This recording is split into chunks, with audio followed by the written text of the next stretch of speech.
In this video, we go inside my HPA Crimson Recon.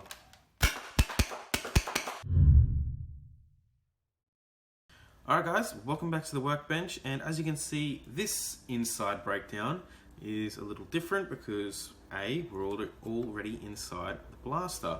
Now if you watched the previous inside video, I broke down my 5-strike before you guys, so you saw me breaking it down. Now that took a lot of time to do and it was really annoying because it seemed really boring when I edited the video, so I'm just going to start now with the blaster already open. Now this video is kind of impromptu as I was servicing my Crimson Recon. I was like, look, you know, while I'm in here I may as well record this video for you guys, it just makes sense. So yeah, that's why we're in here. So this is inside. It's bare minimal inside my Crimson Recon, my semi-automatic HPA Crimson Recon. Up the front we have a different looking muzzle attachment piece. This is actually printed by Blastertech. Now this muzzle piece is specifically designed to work with the Supercore. Now as you can see at the front compared to a normal piece up the front and on the sides, you can see it's very different due to the Supercore's feeding gate, feeding area. This large piece here is a lot wider and a lot bigger and it can't fit through the stock attachment point. So Dean from Blastertech was awesome and he made one for all the HPA users to use. You can actually buy this off his web store. He has it online, so you can get your Supercore a front attachment point, which is great. And that just slots in the normal position and it actually screws down exactly where the stock one is. So great print by Dean there. Secondly, this strange looking piece here. Now you would have seen me talk about the polycarbonate in the last episode of Inside. So if I unscrew the screw here,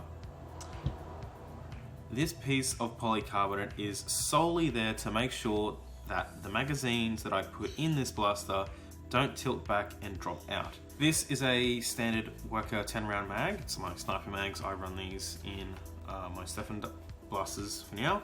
So as you can see, without this acrylic piece put in, if I was to feed this in and have it lock in place, it seems alright. But then if I was to just gently tilt this back, it will slide straight out. Now that is because up the front of any Recon or Retaliator, when you have this piece in, there's no supporting for this mag. No support from the front of the magazine. So as you can see, with pressure there, it can't tilt and it stays locked in place. Now when you tilt it, it will fall straight out. So this polycarbonate piece here that I just cut out super rough and put a screw straight through it, just sits here and screws in to this screw port here. Now that screw port is for the dart tooth mechanism. So the dart tooth would come down here in this area, and that's just the post that it uses. And as you can see now, when you put in the magazines, it stays locked in place. Moving back to these massive blobs of epoxy. Now this epoxy here is to align the Supercore, and we will talk about the Supercore and my airline setup. I've actually swapped over to smaller Series 21 fittings. Now these actually, they're not Series 21, I think. I'm not too sure of the name of them. I'm sorry for any airline guys. I'm sure Spectre will be able to correct me.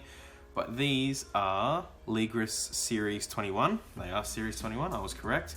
And instead of pulling down on the female connection, all you have to do is push straight in and it locks in place, which is so good.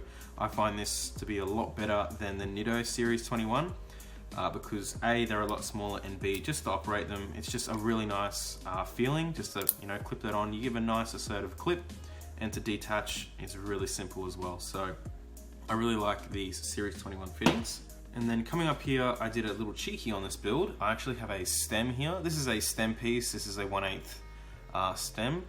So instead of having a push fit, this is actually like a plastic line that comes off the back, and then this push fit goes on the back of it here to just extend it a little bit. I'll show you when it's inside the blaster, but instead of running a line there and having 2 push fits there, this is just a lot easier to put the blaster together.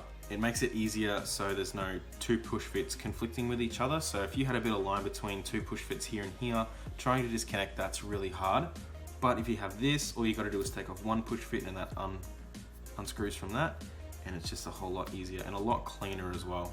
We then have a 1/8 90-degree O-ring bit there.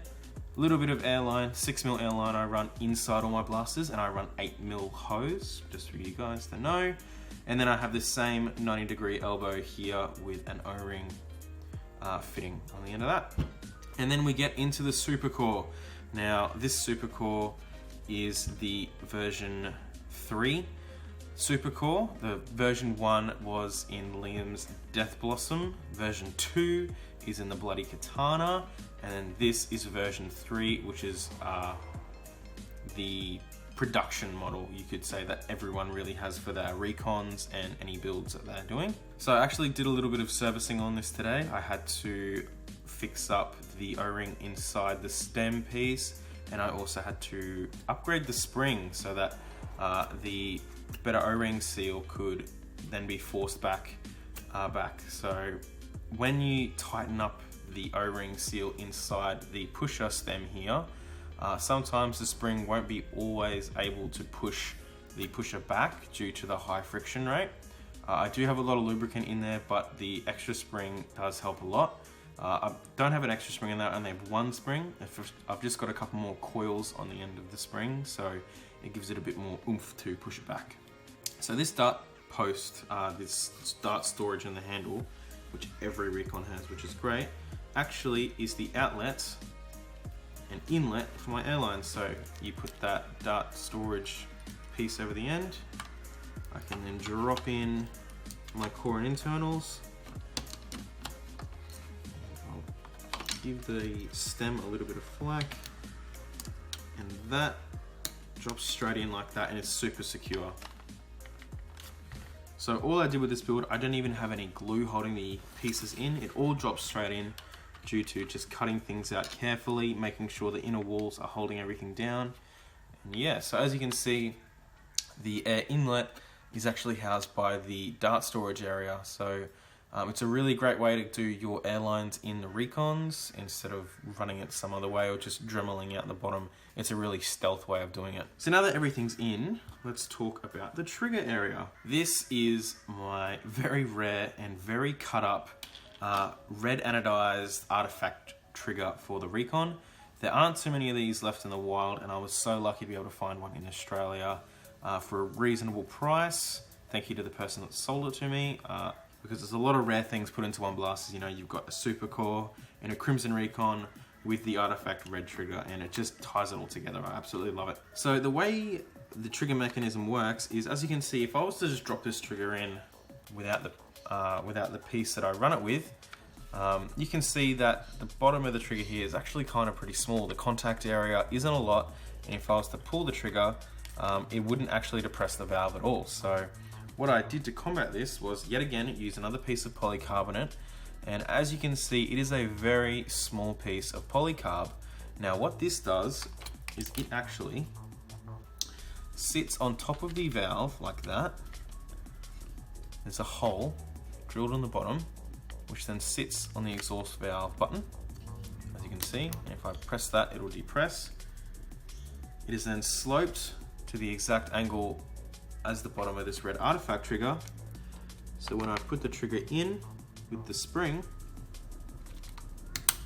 instead of trying to get the trigger to match up with the, instead of trying to create a slope from the trigger to push down the valve also has more contact area, and then the trigger has more contact area, and together with that acrylic piece, you can see that the trigger is a very smooth operation, and it depresses the valve like that. It's a bit of a hair trigger with the piece on top.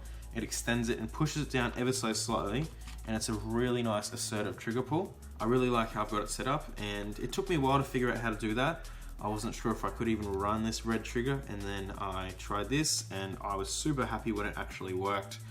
And I'm going to be doing it in any other Recon Supercore builds that I do. And believe it or not, guys, that is all you need inside the Crimson Recon for it to function. air in, valve, trigger, and the supercore does the rest. So let's screw this thing together and then I'll get onto the other pieces of the build.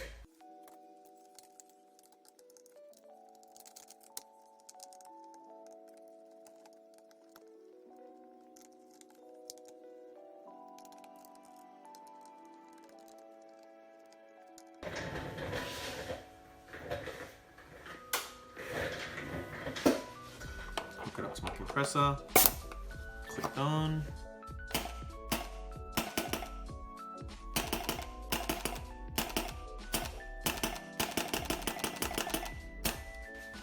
Oh, I love this thing.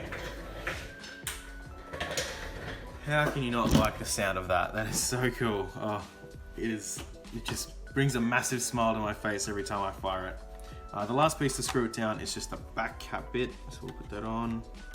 This is for the stock area. Sorry if my fingers are messy. I know I've been working on supercores all day. And then the stock I run is this Worker adjustable PDW stock. Now, as you can see, my airline runs through the back here. So how I get around putting stocks on is that I have to cut a hole in any stock that I want to run on HPA stuff. So that just slides, it just cuts through the stock attachment area. You have to cut these two in half to get them off and they become independent. And I've done it before. If you guys want to learn how to do it, if you check out the video in the top card now, when I do the HPA prophecy with the UG1 kit, I do it in that and you can see step by step how I do it in there. And that just clips on like that and collapses and looks awesome. So now we'll go on to the barrel. And now the barrel on this blaster is the Supercore barrel made by Spectre. This is the recommended barrel, well not the recommended, but this is the barrel he designed and made for the Supercore. It is a full length 1 foot of 17/32 brass sleeved inside a 16mm aluminium tube, and it's great. It's a really nice small barrel, nice in the chrome, nice shiny brass. It's aluminium. You have the strength of the aluminium on the outside, but the performance gains of brass on the inside. So it's really the best of both worlds. On the end, this is Teflon tape for my Blaster Tech scar, which I actually need to string up. Just because on the end it's a threaded barrel, which he threaded for his scars that he made for the Supercores, but I choose to run Blaster Tech scar because it's adjustable. And then on the barrel, for the cosmetically, I run a angled foregrip on the bottom, nice and comfy. That is a Picatinny rail that I need to paint in red, I think. And then on the top I have the Gavin Fuzzy Picatinny rail as well as the Gavin Fuzzy front shroud, which is really nice. And then as we can see, sometimes, well usually, what people do in Supercore builds is that they would glue this receiving piece inside the Blaster Tech front barrel, the front muzzle piece. I didn't know you did that, and I always thought that you would wrap it in tape and you'd put it in your front barrel as tightly as you could.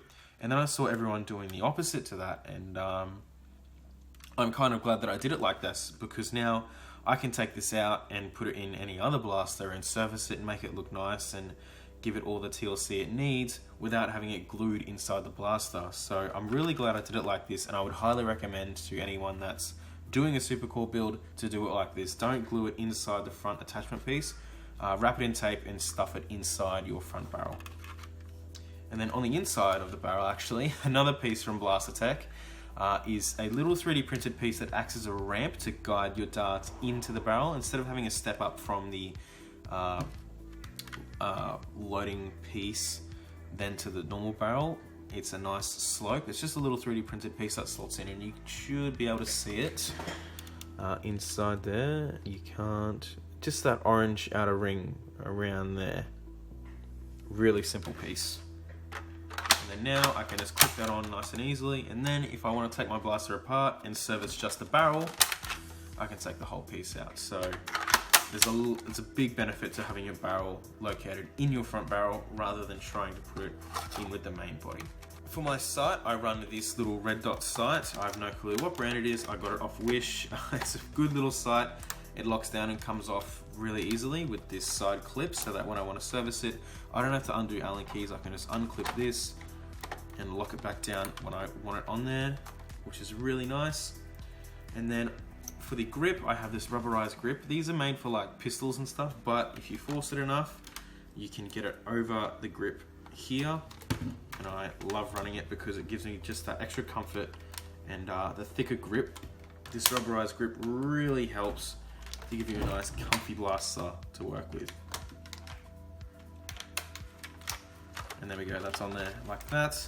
And then just so you guys can see what it's like, and this is what a Blaster Tech Mark II scar looks like on the end. You just force that on, and beautiful. That is my HPA Crimson Recon on the inside. So guys, thank you so much for watching this video, making it all the way to the end. I really appreciate it.